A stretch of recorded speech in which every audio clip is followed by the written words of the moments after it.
ఇది వాటి జతపరచండి అన్నాడు. నార్కొండం, బారిన పర్వతాలు, హిమాలయాలు, వాజస్ పర్వతాలు, పశ్చిమ కనుమలు ఇచ్చారు. ఇవి వాటి యొక్క ఏర్పాటు స్వభావం ఆధారంగా ఏ పర్వతాల్లో జతపరచండి అని చెప్పేసి మనకు క్వశ్చన్ ఇవ్వడం జరిగింది. ఇందులో మనం ఇండియాలో తీసుకున్నట్లయితే భారతదేశంలో మనకి ఇక్కడ గమనించినట్లయితే ఉత్తర అండమాను, మధ్య అండమాన్లో మనకి ఇక్కడ పర్వతాలు ఉన్నాయి. వీటిని ఒకటి నార్కొండం పర్వతాలు అంటారు. అలానే బారిన పర్వతాలు ఉన్నాయి. ఈ పర్వతాలు అనేటివి అగ్నిపర్వతాలు. అంటే అగ్నిపర్వతాలు అంటే అగ్నిపర్వత ప్రక్రియ వలన ఏర్పడ్డాయి. రెడ్ లైట్ వెలుగుతుంది, అది కంటిన్యూగా ఉండాలి, చూస్తుంటాం. అగ్నిపర్వతాలు అంటారు. ఎందుకంటే అగ్నిపర్వత ప్రక్రియ అంటే లోపల ఉన్నటువంటి మాగ్మా ఉపరితలానికి వచ్చి ఏర్పడతాయి. కాబట్టి ఉత్తరాండమాలో ఉన్న నార్కొండం, అలానే మధ్యాండమాలో ఉన్న బారిన పర్వతాలు అనేటివి అగ్నిపర్వతాలుగా మనం చెప్పుకుంటాం. ఇక్కడ ఏకి వచ్చేసి మనకి అగ్నిపర్వతాలు అంటే మూడవది సరైనటువంటి సమాధానంగా చెప్పుకుంటాం. అలానే హిమాలయాలు ఉన్నాయి. భారతదేశానికి ఉత్తరాన హిమాలయాలు. ఈ హిమాలయాలు అనేటివి సంపీన బలాల వలన ఏర్పడ్డాయి. కాబట్టి వీటిని ఏమంటారంటే మృత పర్వతాలుగా చెప్పుకుంటాం. కాబట్టి భారతదేశంలో మృత పర్వతాలు హిమాలయాలు ఉన్నాయి, ఆరాలు ఉన్నాయి. కాదు ఇక్కడ ఇచ్చినటువంటి పర్వతాల్లో ఓన్లీ హిమాలయాలు ఇచ్చాడు కాబట్టి హిమాలయాలు మృత పర్వతాల కింద చెప్పుకుంటాం. సో మనకి ఇవి మృత పర్వతాలు. అలానే మనకి బీకి సమాధానం ఏంటంటే 4 వాచెస్ పర్వతాలు ఇచ్చాడు. వాచెస్ పర్వతాలు ఎక్కడున్నాయంటే వాచెస్ పర్వతాలు మనకి ఫ్రాన్స్లో ఉంటాయి. ఫ్రాన్స్లో వాచెస్ పర్వతాలు. అలానే జర్మనీలో బ్లాక్ పర్వతాలు ఉంటాయి. అలానే ఈ భారత్లో వింధ్య పర్వతాలు ఉంటాయి. అలానే సాత్పుర పర్వతాలు. అలానే దక్షిణాఫ్రికాలో డ్రాకెన్స్బర్గ్ పర్వతాలు ఉంటాయి. అలానే ఇటలీలో మనకి పైరనీస్ పర్వతాలు ఉంటాయి. అంట. అలానే మనకి ఆస్ట్రేలియాలో కార్పెథియన్ పర్వతాలు అంటారు.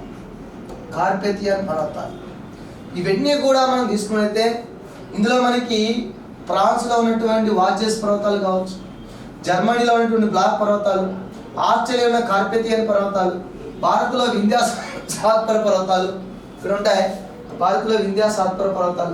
ఇవన్నీ కూడా మనకి తన్యతా బలాల వలన ఏర్పడతాయి. ఎక్కడైనా కావచ్చు. ఇలా తన్యతా బలాల వలన ఏర్పడితే మధ్యలో పగుల్లో వస్తాయి, మధ్య భాగంలో పైకి వచ్చి ఏర్పడతాయి. అలా ఏర్పడినటువంటి పర్వతాలు ఇవన్నీ కూడా. అందుకని వీటిని ఖండ పర్వతాలకు ఎగ్జాంపుల్గా చెప్పుకుంటాం. ఇవన్నీ తనతా బలాల వలన ఏర్పడతాయి. తనతా బలాల వలన ఏర్పడేటప్పుడు ఇటుపక్క పర్వతం వచ్చి మధ్యలో పగుల్లో వస్తాయి. కాబట్టి వింధ్యాసాత్పుర పర్వతాలు కావచ్చు, ఫ్రాన్స్లో ఉన్నటువంటి వాచెస్ పర్వతాలు కావచ్చు, ఇవన్నీ కూడా ఖండ పర్వతాలు అంటారు వీటిని. కాబట్టి ఇక్కడ మనకి వాచెస్ పర్వతాలు అనేవి ఖండ పర్వతాలు అంటాము.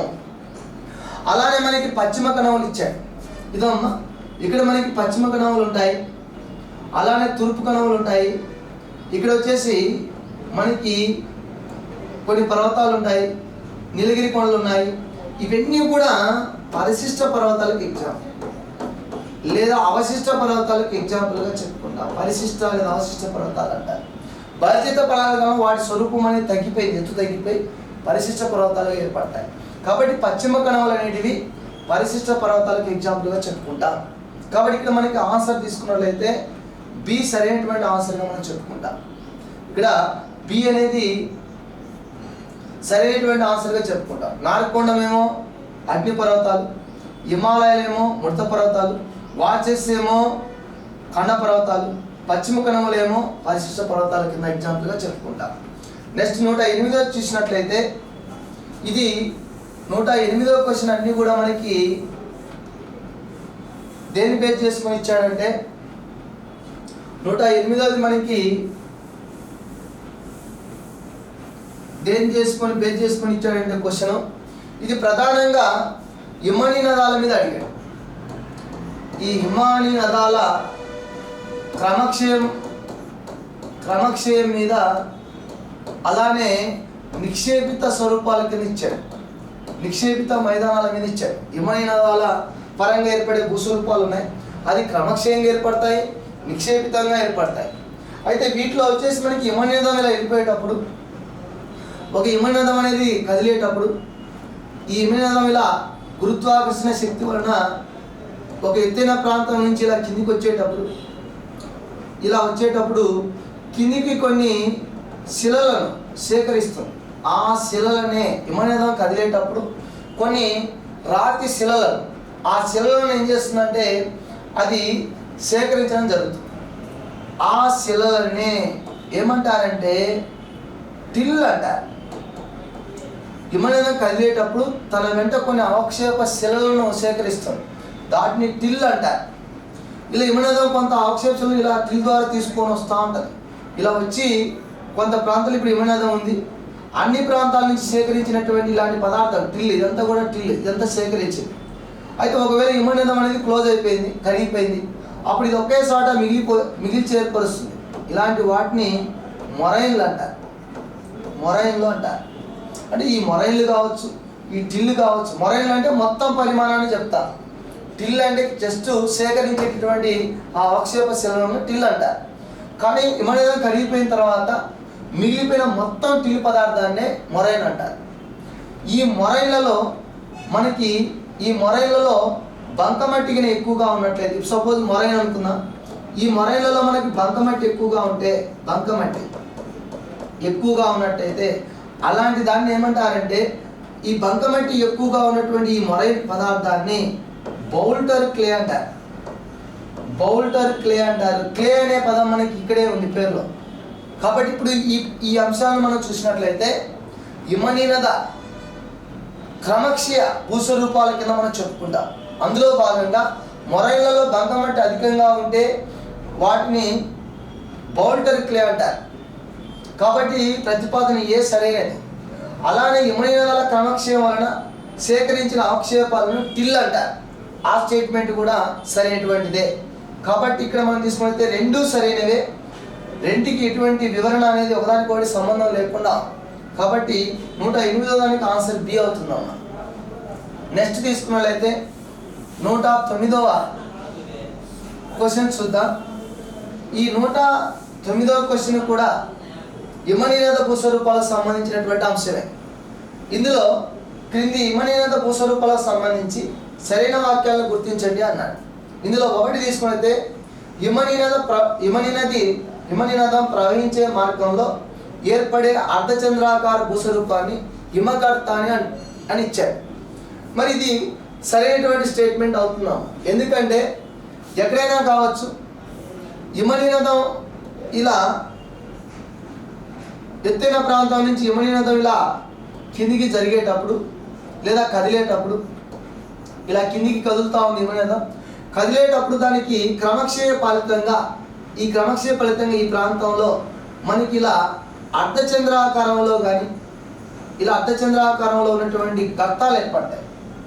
వీటిని ఏమంటారంటే భూభాగాలు, అంటే క్రమక్షయంగా ఏర్పడతాయి. వాటిని హిమగర్తాలు అంటారు, హిమగర్తాలు అంటారు. కాబట్టి ఒకటో స్టేట్మెంట్ రైటే. అలానే ఇలాంటి హిమగర్తాలు, ఇది ఒక హిమగర్త, అలానే ఇంకొక హిమగర్త, ఇలా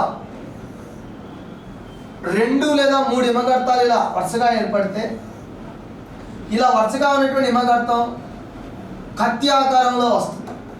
ఇలా కత్తి ఆకారంలో ఒకటి ఉంటే ఎరిటే అంటారు, ఎరిటే అంటారు. లేదా ఈ ఎరిటే అనేది 2-3 హిమగర్తాలు కలిసి కత్తి ఆకారంలో ఏర్పడాలి. కానీ ఇక్కడ కత్తి ఆకారం అని ఇవ్వలేదు కాబట్టి కత్తి ఆకారంలో ఏర్పడే భూస్వరూపాన్ని ఎరిటే అంటారు. కానీ ఇక్కడ ఆర్న్ అని ఇచ్చాడు. కాబట్టి ఈ స్టేట్మెంట్ కూడా రాంగ్ అవుతుంది, రెండో స్టేట్మెంట్ కూడా రాంగ్ అవుతుంది. యాక్చువల్గా 3 లేదా 4 హిమగర్తాలు ఎలాగైనా ఏర్పడితే అప్పుడు పిరమిడ్ ఆకారంలో వస్తుంది. అలా పిరమిడ్ ఆకారంగా వస్తే దాన్ని హార్న్ అంటారు. కానీ ఇక్కడ కత్తి ఆకారం ఇచ్చాడు కాబట్టి ఇది తప్పు అవుతుంది. నెక్స్ట్ హిమనీనద క్రమక్షయం, మూడో స్టేట్మెంట్ తీస్తే హిమనీనద క్రమక్షయంలో పుట్టగొడుగు ఆకారం శిల ఏర్పడుతుంది అన్నాడు. అది హిమనీనద క్రమక్షయంలో ఏర్పడే భూస్వరూపం కాదు.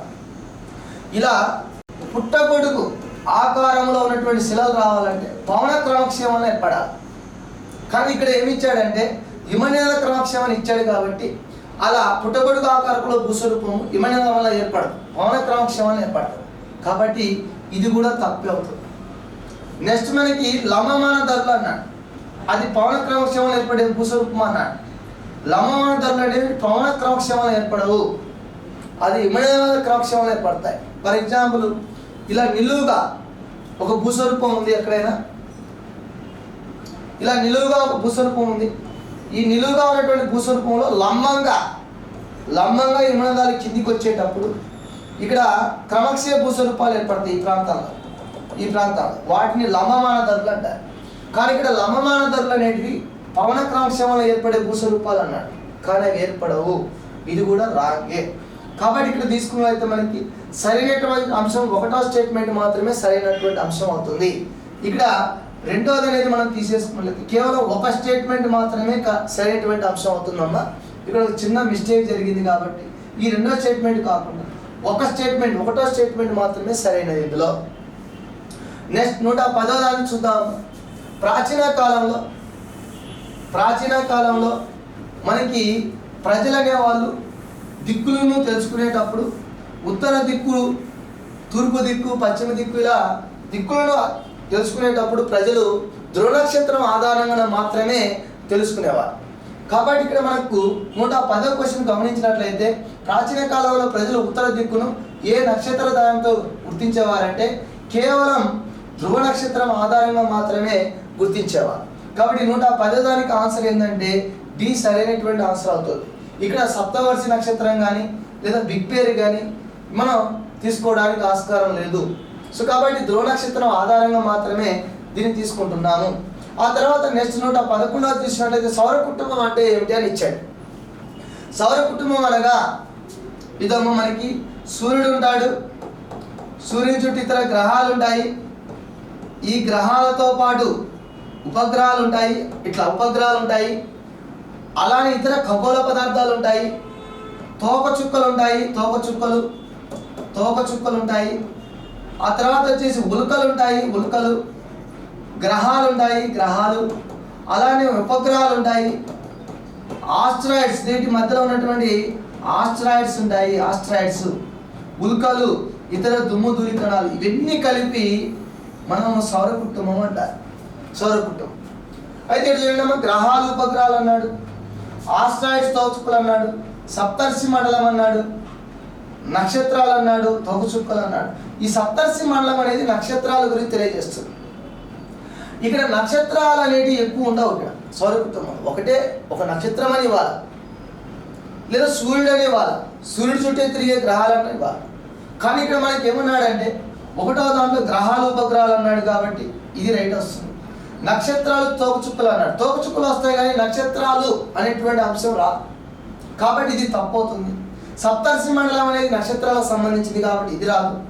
ఇక్కడ ఆస్ట్రాయిడ్స్ తోకచుక్కలు ఉన్నాయి కాబట్టి ఇక్కడ ఆస్ట్రాయిడ్స్ ఉన్నాయి, అలానే తోకచుక్కలు ఉన్నాయి, కాబట్టి ఇది కూడా కరెక్ట్ అవుతుంది. అంటే ఒక సౌర కుటుంబంలో మనకి గ్రహాలు ఉపగ్రహాలు వస్తున్నాయి, అలానే సూర్యుడు అంటే నక్షత్రము తోకచుక్కలు వస్తాయి, కానీ ఇక్కడ నక్షత్రాలు తోకచుక్కలు రావు. కాబట్టి ఇక్కడ సరైనటువంటి ఆన్సర్ ఏంటంటే 1, 4ది సరైనటువంటి అంశం. 111 సరైనటువంటి డి సరైనది అవుతుంది. నెక్స్ట్ మనకి 112 తీసుకున్నట్లయితే 112వ క్వశ్చన్ చూద్దామమ్మా. 112 చూద్దాం. ఈ క్రింది వాటిని జతపరచండి అని ఇచ్చాడు. ఇందులో సూర్యునికి దూరంగా ఉన్న గ్రహం, సూర్యుని నుండి 4వ గ్రహం, వరుసలో 3వ గ్రహం, కాంతివంతమైన గ్రహం ఇలా ఇచ్చాడు. ఇక్కడ ఇచ్చినప్పుడు మనకి గమనించాలి. ఇప్పుడు బాగా గమనించినట్లయితే కాంతివంతమైన గ్రహం ఇచ్చాడు, సూర్యునికి దూరంగా ఉన్న గ్రహం ఇచ్చాడు, వీటిలో మనం గమనించాలి. చూడండి అమ్మ, ఈ విధంగా ఉంది మనకి సూర్యుడు అనుకుందాం. ఈ విధంగా ఉంది మనకి సూర్యుడు, ఇది సూర్యుడు. మరి సూర్యుడి నుంచి గ్రహాలు గమనించినట్లయితే ఇది గ్రహము, ఇదో గ్రహము, ఇదో గ్రహము, ఇది గ్రహము, ఈ విధంగా గ్రహాలు ఉన్నాయి. ఈ విధంగా గ్రహం ఇది నెప్ట్యూన్, సూర్యుడి నుంచి దూరంగా ఉన్న గ్రహం అవుతుంది. సూర్యుని దూరంగా ఉన్న గ్రహం ఏదంటే నెప్ట్యూన్ అవుతుంది. అంటే ఏకు మనకి 2 సరైనటువంటి అంశం అవుతుంది. అలాగే నెక్స్ట్ రెండోది తీసుకుని సూర్యుని నుండి 4వ గ్రహం అంటున్నాం. 1, 2, 3, 4. ఇది అంగారకుడు. అంగారకుడు అంటే సూర్యుని నుంచి 4వ గ్రహం అనేది అంగారకుడు అవుతుంది. సూర్యుని 4వ గ్రహం ఏమవుతుందంటే అంగారక గ్రహము అంటే బికి 4 అవుతుంది. నెక్స్ట్ వరుసలో 3వ గ్రహం అన్నాడు. ఇదో మనకి 1, 2, 3 అంటున్నాం. ఇది భూమి అవుతుంది. వరుస క్రమంలో మనకి 3వ గ్రహము భూమి అవుతుంది. అంటే సికి 3వది అవుతుంది. అంటే వరుస క్రమంలో 3వది. ఆ తర్వాత మనకి కాంతివంతమైన గ్రహం. ఈ మొత్తం గ్రహాలలో ఇక్కడ శుక్రగ్రహం. ఈ శుక్రగ్రహం అనేది అత్యంత కాంతివంతమైన గ్రహం అంట. ఎందుకంటే దీంట్లో మనకి 95% వరకు CO2, అలానే మనకి అధిక శాతం సల్ఫ్యూరిక్ ఆమ్లం ఉంది. ఇక్కడ కూడా అడుగుతాడు ఏ గ్రహంలో మనకి సల్ఫ్యూరిక్ ఆమ్లం ఎక్కువగా ఉంది, ఏ గ్రహంలో మనకి కార్బన్ డైఆక్సైడ్ ఎక్కువగా ఉన్నాడు. అది గ్రీన్ హౌస్ వాయువు అంటారు. అత్యధిక గ్రీన్ హౌస్ వాయువు ఎక్కువగా ఉన్నప్పుడు, అలానే H2SO4 ఎక్కువగా ఉన్నప్పుడు దీంట్లో ఉన్నటువంటి కాంతి రిఫ్లెక్ట్ ఎక్కువ అవుతుంది, బయటికి ఎక్కువ అవుతుంది. ఇలా బయటికి ఎక్కువ రిఫ్లెక్ట్ చేస్తుంది. దీనివల్ల అది ప్రకాశవంతంగా కనిపిస్తుంది. అత్యంత ప్రకాశవంతంగా కనిపించడానికి గ్రీన్ హౌస్ వాయువులు అని చెప్పొచ్చు. అలా ఎక్కువ గ్రీన్ హౌస్ వాయువులు మనకి శుక్రునిలో ఉన్నాయి. కాబట్టి అత్యంత ప్రకాశవంతమైన గ్రహం ఏదంటే శుక్రుడు అవుతుంది. సో మనకి 112 దానికి ఆన్సర్ బి అవుతుంది అన్న. ఆన్సర్ బి అవుతుంది. నెక్స్ట్ 113 చూద్దాం. 113 దేనికి సంబంధించి ఇచ్చాడంటే ఎక్కువగా గ్రహణాలకు సంబంధించి, అది కూడా సూర్యగ్రహణం అంటున్నా. మరి సూర్యగ్రహణం సంబంధించి తీసుకుంటే పౌర్ణమి రోజున ఏర్పడుతుంది అన్నాడు. సూర్యగ్రహణం అనేది పౌర్ణమి రోజు ఏర్పడదు, అది అమావాస్య రోజు మాత్రమే ఏర్పడుతుంది. నెక్స్ట్ మనకి రెండవ స్టేట్, సూర్యుడికి భూమికి మధ్యలో చంద్రుడు రావాలా. చూద్దాం సూర్యగ్రహణ పరిస్థితి. ఇదో ఇక్కడ మనకి సూర్యుడు ఉన్నాడు. ఈ మధ్యలో మనకి చంద్రుడు ఉన్నాడు, ఇక్కడ సూర్యుడు ఉన్నాడు, ఇక్కడ భూమి ఉంది. కాబట్టి ఇక్కడ మనం గమనించినట్లయితే ఆ స్టేట్మెంట్లలో మనం గమనించినట్లయితే ఇది యాక్చువల్గా నీడ అంటాము, ఇది చంద్రుడి యొక్క నీడ అంటాం. ఈ నీడలోకి రావటం లేదా నీడ పడటం అనేది ఒక స్టేట్మెంట్ ఇచ్చాడు. ఇప్పుడు సూర్యుడు భూమి ఈ మధ్యలో మనకు చంద్రుడు వచ్చినప్పుడు ఏర్పడుతుంది. కాబట్టి ఇప్పుడు రెండో స్టేట్మెంట్ రైట్ అవుతుంది. ఇది అమావాస్య రోజు వస్తుంది. ఈ పరిస్థితి ఎప్పుడు వస్తుందంటే అమావాస్య రోజు వస్తుంది. కానీ ఇక్కడ పౌర్ణమి రోజు అన్నాడు, కాబట్టి అది రాంగ్ అవుతుంది. నెక్స్ట్ స్టేట్మెంట్ తీసుకొని చంద్రుడి యొక్క నీడలోకి భూమి రావడం జరుగుతుంది.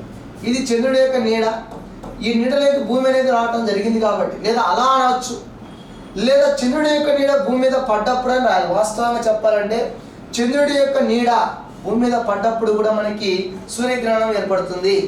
కాబట్టి ఇక్కడ రెండో స్టేట్మెంట్ కూడా కొంతవరకు రైట్ అయినటువంటి అంశమే.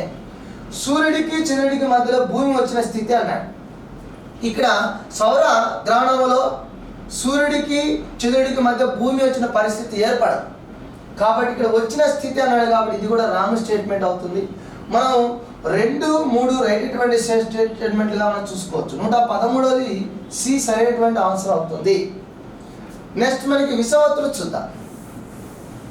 నెక్స్ట్ మనం తీసుకున్నట్లయితే ఇక్కడ 114వ క్వశ్చన్ ఇచ్చాడు. విషవత్తుల సమయంలో ఇచ్చాడు. ఈ విషవత్తుల సమయంలో ఇచ్చి ఏది సరైనటువంటి అంశమో మనం చూసుకోవాల్సి వస్తుంది. ఉత్తరార్ధగోళంలో వేసవికాలం ఉంటుంది, దక్షిణార్ధగోళంలో శీతాకాలం ఉంటుంది, భూమి అంతటా పగలు రాత్రులు సమానంగా ఉంటాయన్నాడు. సాధారణంగా ఏటిని విషవత్తులు అంటామంటే, ఇప్పుడు మనకి భూమధ్య రేఖ ప్రాంతంలో సూర్యకిరణాలు నిలువుగా పడాలి. ఇది నిలువుగా పడ్డప్పుడు ఈ ప్రాంతాన్ని కానీ అలానే ఈ ప్రాంతాన్ని కానీ ఈ ఆఫ్ భాగాన్ని సూర్యకాంతి పడతా ఉంటుంది. ఈ ఆఫ్ ది భాగంలో ఈ విధంగా తీసుకున్నప్పుడు ఈ సగభాగంలో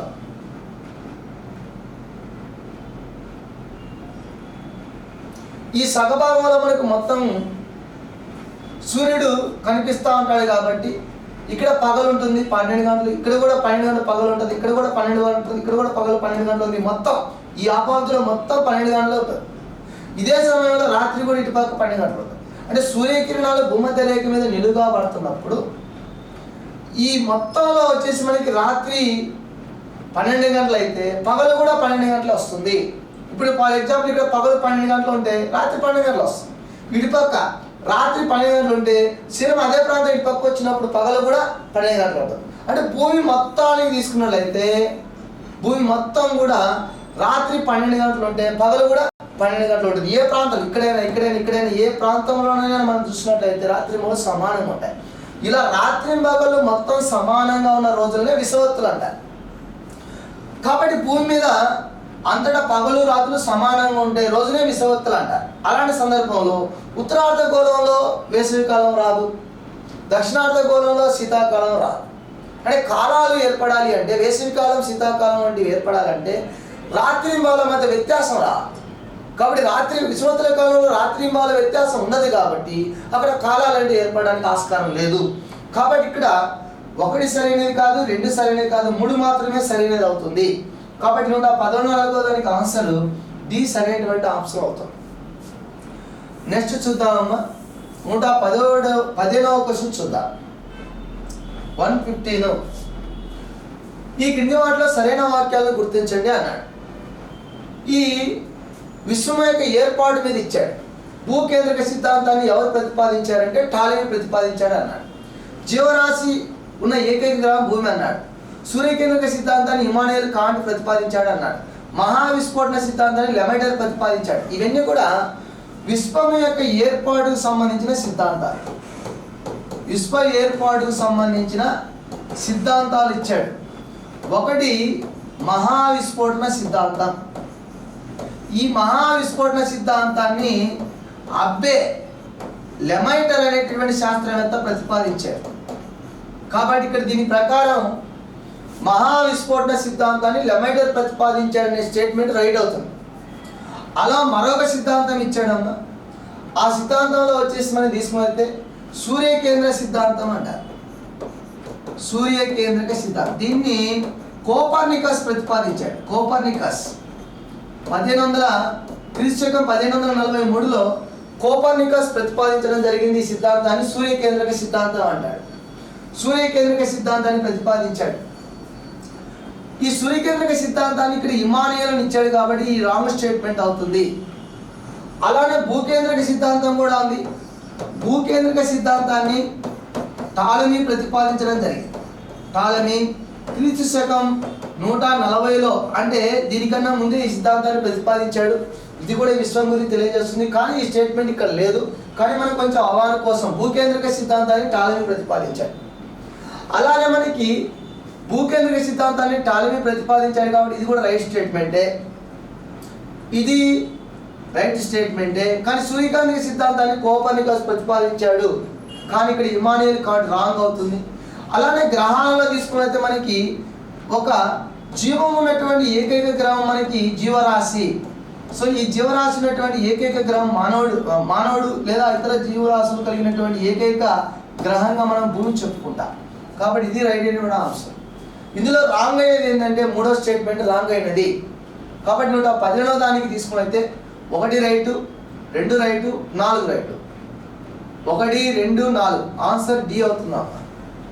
ఆన్సర్ డి అవుతుంది. 115. నెక్స్ట్ 116 చూద్దాం.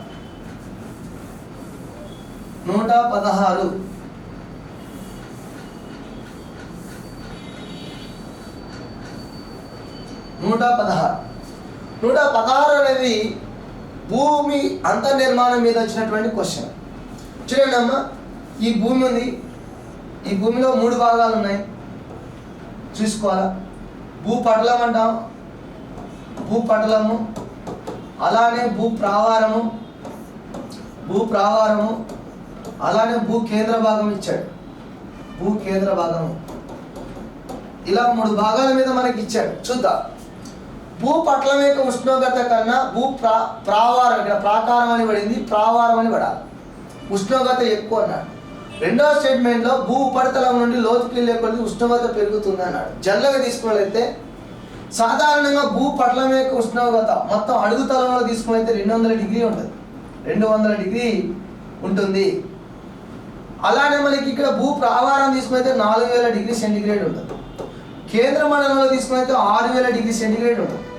అంటే ఉపరితలానికి వచ్చేసరికి ఒక 14, సగటున 14.5 డిగ్రీ సెంటిగ్రేడ్ వస్తుంది భూ ఉపరితలం మీద. భూపటలం యొక్క లోపలి భాగంలో తీసుకున్నైతే 200 డిగ్రీ సెంటిగ్రేడ్ వస్తుంది. భూ ప్రావారంలో తీసుకున్నైతే మనకి 4000 వస్తుంది ఈ భాగంలో. కేంద్ర భాగంలో తీసుకున్నైతే 6000 డిగ్రీ సెంటిగ్రేడ్ ఉంటుంది. ఈ స్టేట్మెంట్ ప్రకారం ప్రతిపాదన ఏ తీసుకున్నట్లయితే భూపటలానికి ఉష్ణోగ్రత కన్నా భూ ప్రావారంలో ఉష్ణోగ్రత ఎక్కువ అన్నాడు. ఇక్కడి కన్నా ఇక్కడ ఉష్ణోగ్రత ఎక్కువ అన్నాడు, అది రైట్ స్టేట్మెంట్. నెక్స్ట్ భూపటలం నుండి లోపలికి వెళ్ళే కొద్దీ ఉష్ణోగ్రత పెరుగుతుంది అన్నాడు. చూడండి, ఇక్కడి నుంచి మనం లోపలికి ఇలా పోతా ఉన్నాం, ఉష్ణోగ్రత పెరుగుతూ ఉంది, తగ్గట్లేదు. కాబట్టి అది కూడా రైట్ స్టేట్మెంట్ అవుతుంది. ప్రతి 32 మీటర్లకి సగటున ప్రతి 32 మీటర్లకి 1 డిగ్రీ సెంటీగ్రేడ్ ఉష్ణోగ్రత భూమి లోపలికి పెరుగుతూ ఉంటుంది. అందుకనే భూ పటలానికి, భూ ప్రావారానికి, భూ కేంద్ర మండలానికి మనం కంపేర్ చేస్తే ఉష్ణోగ్రతల వ్యత్యాసాలు ఉంటాయి. పైన దానికంటే లోపల ఉష్ణోగ్రతలు ఎక్కువగా ఉన్నాయి. ఎందుకంటే ప్రతి 32 మీటర్లకు పోతే 1 డిగ్రీ సెంటీగ్రేడ్ ఉష్ణోగ్రత పెరుగుతూ ఉంటుంది. ఇందులో ఏ స్టేట్మెంట్ రైటే, రెండో స్టేట్మెంట్ రైటే అవుతుంది, రెండో స్టేట్మెంట్ అవుట్ అవుతుంది. ఇది వివరణ కూడా అవుతుంది. A,R రెండు సరైనవే, A,R సరైన వివరణ అవుతుంది. ఇక్కడ అడిగాడు, ఇక్కడ ఎందుకు తక్కువ ఉంది, ఇక్కడ ఎందుకు ఎక్కువ ఉంది అంటే ఇప్పుడు రీజన్ అనేది మనకి ఇక్కడ ఉంది, లోపల వేసరికి పెరుగుతుంది కాబట్టి ఎక్కువ ఉందని చెప్పేసి రీజన్ ఇవ్వడం జరిగింది. కాబట్టి 116వ దానికి ఆన్సర్ ఏంటంటే ఏ సరైనటువంటి ఆన్సర్ అవుతుంది, ఏ సరైనటువంటి ఆన్సర్ అవుతుంది. నెక్స్ట్ 117 చూద్దాం. ఇది కూడా మనకి భూమికి సంబంధించినటువంటి అంశాలు. ఈ భూమి యొక్క సగటు సాంద్రత ఎంత ఇచ్చినాడంటే 5.5 గ్రామ్స్ పర్ క్యూబిక్ సెంటీమీటర్ అంట. సగటును తీసుకుంటాం. ఉపరితలంలో ఒక సాంద్రత ఉంటుంది, లోపల ఒక సాంద్రత ఉంటుంది. ప్రతి క్యూబిక్ సెంటీమీటర్కి 5.5 గ్రామ్స్ పర్ క్యూబిక్ సెంటీమీటర్ సాంద్రత కలిగి ఉంటుంది. ఇది రైట్ ఆన్సర్. అలానే భూ కేంద్ర మండలంలో ఇప్పుడే చెప్పుకున్నాం, భూ కేంద్ర మండలంలో 6000 డిగ్రీ సెంటీగ్రేడ్ ఉంటుంది. ఇది రైట్ ఆన్సర్, రైట్ స్టేట్మెంట్ అవుతుంది. భూ ఉపరితలం నుండి లోపలికి వెళ్ళే కొద్దీ పీడనం తగ్గుతుందని అన్నాడు. ఇలా భూ ఉపరితలం నుండి మనం లోపలికి వెళ్ళే కొద్దీ పీడనం అనేది పెరిగిద్దాం, తగ్గదు, ఇక్కడ పెరుగుతూ ఉంటుంది. ఎందుకంటే అక్కడ ఉష్ణోగ్రతలు ఉంటాయి, లోపల ఒత్తిడి పెరుగుతుంది కాబట్టి పీడనాలు అనేవి పెరుగుతూ ఉంటాయి, తగ్గదు. కానీ ఈ స్టేట్మెంట్లో పీడనం తగ్గుతుందని ఇచ్చాడు, ఇది రాంగ్ స్టేట్మెంట్. అలానే వాతావరణ ఉష్ణోగ్రతతో పోల్చినప్పుడు, ఈ వాతావరణ పీడనంతో పోల్చినప్పుడు, ఈ వాతావరణ యొక్క పీడనంతో పోల్చినప్పుడు ఈ భూ కేంద్రంలో ఉన్నటువంటి పీడనం దాదాపు 3.5 మిలియన్ రెట్లు ఎక్కువగా ఉంటుంది. అంత ఎక్కువగా ఉంటుంది, చాలా పీడనం ఎక్కువగా ఉంటుంది. ఇక్కడ ఆ పీడనం ఎక్కువగా ఉంటుంది వాతావరణ పీడనంతో పోల్చినప్పుడు 3.5 మిలియన్ రెట్లు ఎక్కువగా ఉంటుంది భూ కేంద్రంలో. అందుకనే భూ కేంద్ర భాగంలో ఘనస్థితిలోకి వస్తుంది. ఉష్ణోగ్రతను మించి పీడనం ఎక్కువ ఉంది కాబట్టి ఘనస్థితిలోకి వస్తుంది. ఈ స్టేట్మెంట్ కూడా రైట్ అయిన స్టేట్మెంట్. ఇందులో మూడో స్టేట్మెంట్ అనేది రాంగ్ అవుతుంది. అంటే ఇక్కడ మనకు కింది వాక్యాలను పరిశీలించండి అన్నాడు. ఎన్ని పరిశీలించా, పై వాటిలో సరికానిది అన్నాడు కాబట్టి 3 మాత్రమే సరికానిది. ఆన్సర్ డి అవుతుందమ్మా. నెక్స్ట్ 118 చూద్దాం.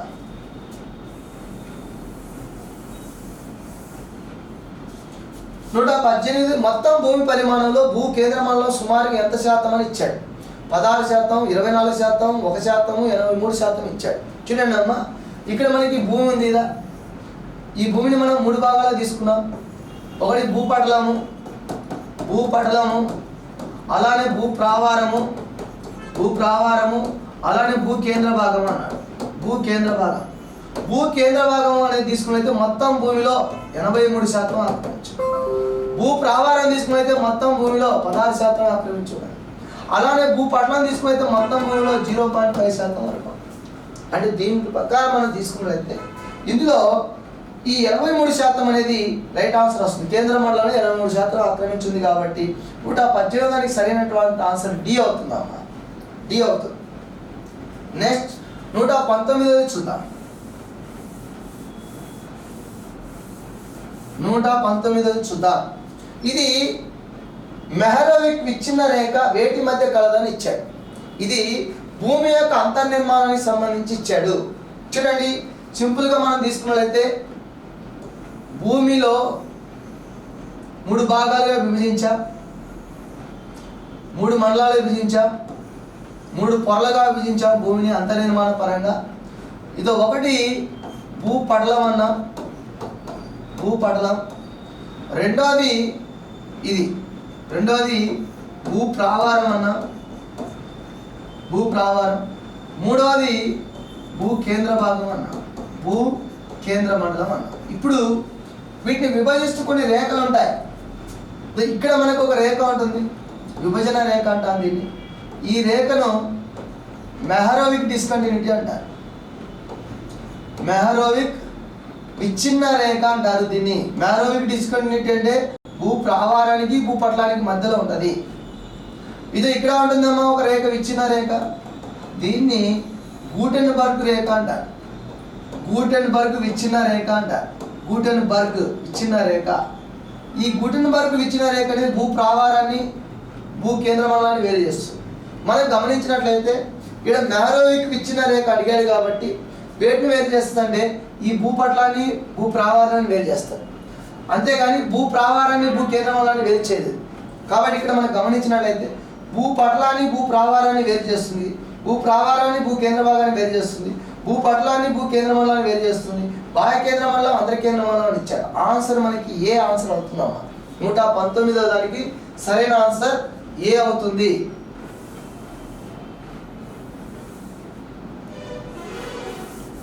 నెక్స్ట్ 120వ క్వశ్చన్ చూద్దామమ్మా. భూమి యొక్క లోపలి కేంద్ర మండలంలో ఉండే ముఖ్యమైనటువంటి భారలోహాలు అడిగారు. భూమి యొక్క కేంద్ర మండలం తీసుకున్నాం. ఈ విధంగా మనకి 3 భాగాలు అన్నా. ఇది కేంద్ర భాగం. ఈ కేంద్ర భాగాన్ని మళ్ళీ 3 భాగాలు విభజించాం. మళ్ళీ 3 పొరలుగా విభజించాం. ఒకటి వెలుపలి కేంద్ర మండలం, లోపలి కేంద్ర మండలం, మధ్య కేంద్ర మండలం, లోపలి కేంద్ర మండలం అని విభజిస్తాం. 1, 2, 3. ఇది కేంద్ర మండలంలోనే మళ్ళీ 3 భాగాలు ఉన్నాయి, 3 పొరలు ఉన్నాయి.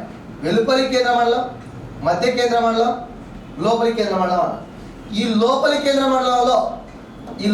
మండలంలో మనకు బంగారము, అలానే మనకి ఇనుము, అలానే మనకి నికెల్ వంటి లోహాలు ఉంటాయి. వీటిలో బంగారము, ఇనుము అనేటివి భారలోహాలు అంటారు. భారలోహాలు అంటాము. కాబట్టి ఇక్కడ క్వశ్చన్ ఏమడిగాడంటే భూమి యొక్క లోపలి కేంద్ర మండలంలో ఉండే ముఖ్యమైన భారలోహాలు అన్నారు. ఇక్కడ ఇది వెలుపలి కేంద్ర మండలం, మధ్య కేంద్ర మండలం, లోపలి కేంద్ర మండలం.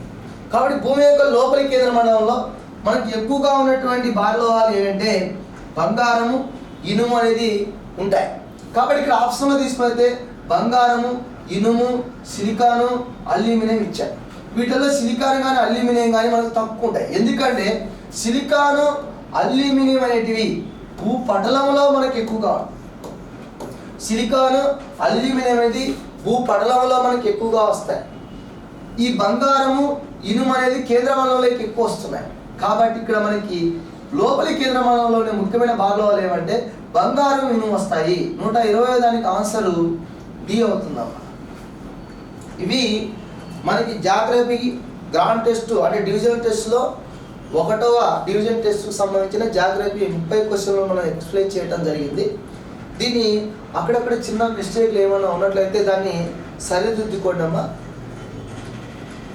ఓకే.